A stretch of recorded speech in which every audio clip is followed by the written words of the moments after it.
If you're planning to stay in Australia after your studies, this one update could change everything for you.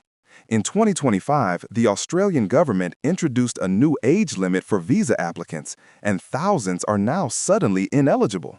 But what if you're one of the lucky few who still qualify, even after 35 or even 45? Stay with me, because in this video, I'm breaking down the age exemptions that could be your ticket to staying in Australia legally and long-term. Hi everyone, and welcome to the channel. If you've been following Australia's migration changes, you already know things are shifting fast, and the 2025 visa age limit update is one of the biggest changes yet. Whether you're an international student, a recent graduate, or someone planning to move to Australia soon, this update could impact your future in a major way. The age limit for many visa applicants has been reduced, but there are key exemptions that most people don't know about, and if you qualify, they could make all the difference. In this video, I'm going to walk you through exactly what's changed, who's still eligible, and what your options are in 2025 and beyond. If you're new here, don't forget to subscribe to the channel for more useful updates. And if you find this video helpful, make sure to give it a like and share it with someone who might need it.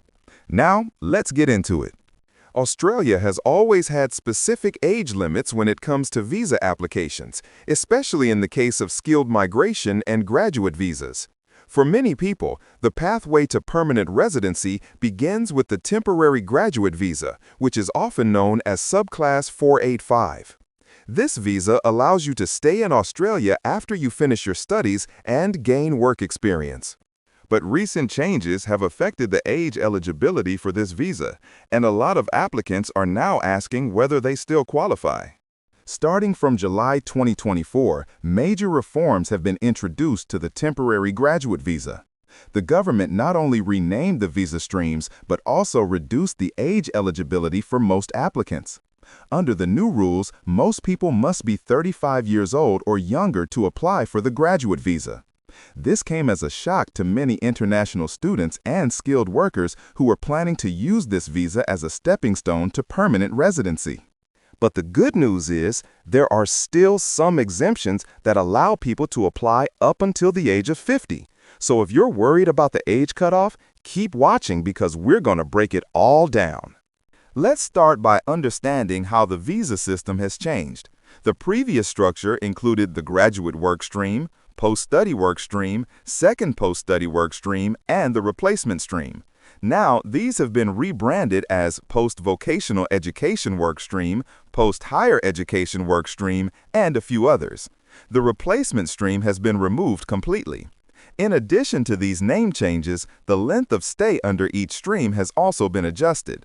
For example, bachelor and master's by coursework graduates are now allowed to stay for up to 2 years, while master's by research and PhD graduates can stay up to 3 years. But these changes are secondary to the bigger issue, the age limit. Previously, applicants could be up to 50 years old when applying for a Subclass 485 visa. Now, with the 2024 reforms, most applicants must be under 35 years of age. However, not everyone is affected equally. The government has created exemptions for specific groups of people, and those exemptions will continue to apply in 2025. The two major exemption categories are as follows. First, people who have completed a master's by research or PhD in Australia. Second, people who hold a Hong Kong passport or a British national overseas passport. If you fall into either of these groups, the new age limit of 35 does not apply to you. Instead, you remain eligible to apply up to the age of 50. This means if you are 45 years old and you have completed a PhD in Australia, you are still eligible to apply for the Subclass 485 visa. The same applies if you are 48 years old and you hold a Hong Kong passport and have completed a bachelor's degree in Australia. It's important to understand the specifics here. The phrase under 50 means that you must be 49 or younger at the time of applying. Once you reach 50, you are no longer eligible even if you fall into an exempt category. Now let's look at how this works in practice. If you have completed a bachelor degree or a master's by coursework and you do not hold a Hong Kong or British national overseas passport, then you must be under 35 years old at the time of your visa application. That means if you are 36, even by one day, you are no longer eligible under the new rules unless you qualify under one of the two exemptions. On the other hand, if you have completed a master's by research or a PhD, then you are exempt from the 35-year rule. This exemption gives you an extended age window, allowing you to apply until you are just under 50. This is especially helpful for those who pursue postgraduate research after working or studying for several years and are already in their late 30s or early 40s. Let's say you are 42 and you have completed a PhD in Australia. Under the 2025 rules, you are still eligible for a Subclass 485 visa because you fall within the exempted category. However, if you are 42 and have completed a master's by coursework and do not have a qualifying passport, you are not eligible. The second major exemption category is based on your nationality. If you are a citizen of Hong Kong or hold a British national overseas passport, then you are eligible to apply for the graduate visa up to the age of 50, regardless of whether your qualification is research or coursework.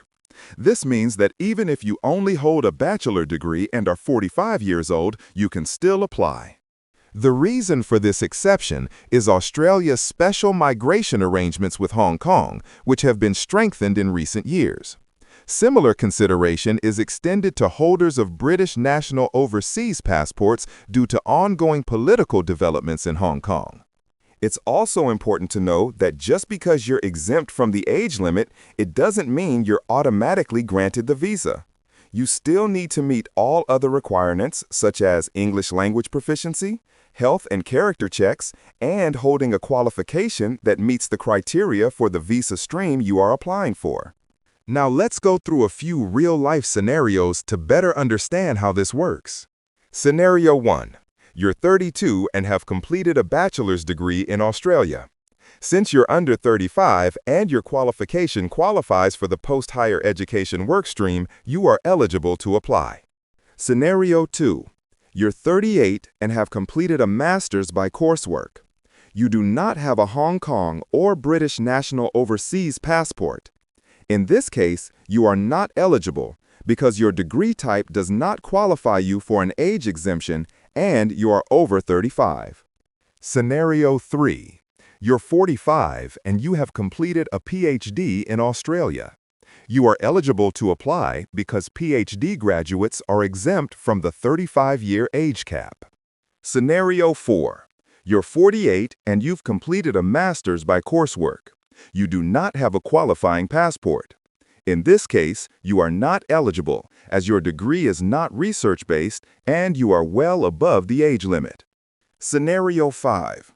You're 36, hold a Hong Kong passport, and have completed a bachelor degree. You are still eligible because your passport makes you exempt from the 35-year limit. As you can see, the key variables that determine your eligibility are your age at the time of application, the type of qualification you completed, and the passport you hold. Now, let's talk briefly about what to do if you don't fall into an exemption category and you're above the age limit. Your journey doesn't necessarily end here. There are other visa options that you may be eligible for, such as employer-sponsored visas, state nomination under skilled migration, or even training and specialist stream visas. These visas may have different criteria and age limits, so it's worth exploring them with a registered migration agent. Also, keep an eye on government announcements. Visa policies in Australia can change based on political, economic, and social factors. Just because you're ineligible now doesn't mean that will be the case forever. Sometimes policies are adjusted in response to labor shortages or international relations, so staying informed is key. If you're still planning your studies or thinking about enrolling in a new course in Australia, and you are close to or over 35 years old, consider enrolling in a research-based program such as a Master's by Research or PhD. This could give you eligibility for the 485 visa under the age exemption. It's a strategic choice that could open the door to further migration options. Timing is also critical. If you are close to turning 35 or 50 and believe you may qualify under the exemptions, make sure your application is lodged before your birthday. Even being 1 day late could result in a refusal. Your age is calculated as of the date your application is submitted, not the date it is granted. Here are a few final tips for those planning to apply in 2025. First, check your graduation certificate and confirm whether your program was coursework or research-based. This will determine which age rule applies to you. Second, look at your passport. If you are from Hong Kong or hold a British national overseas passport, you may qualify for the exemption regardless of your qualification type. Third, double-check the age calculation. Remember, you must be under the age limit on the day you apply. Not before, not after, but on the exact day of application. Fourth, if you think you might be affected by the age limit, speak to a registered migration agent. They can assess your situation and give you advice specific to your tastes. Fifth, have a backup plan. If you are not eligible for Subclass 485, look into other visa options. Sometimes state nomination or employer sponsorship may provide a better long-term pathway, especially if you have skills that are in demand in Australia. Finally, don't panic. Yes, the changes are significant, and they do close the door for some people, but they also provide clearer direction for others. If you're proactive, do your research, and act on time, you still have a good chance to secure a future in Australia. So that's everything you need to know about the Australia Visa Age Limit update in 2025, and more importantly, who still qualifies under the new rules. If you fall under one of the exemptions, this might be your chance to stay in Australia legally and build your future here. Timing and details matter more than ever, so be smart, plan ahead, and don't miss your opportunity. If this video helped you understand things more clearly, please give it a like, drop a comment below with your thoughts or questions, and subscribe to the channel so you don't miss future updates. Thanks for watching, and I'll see you in the next video.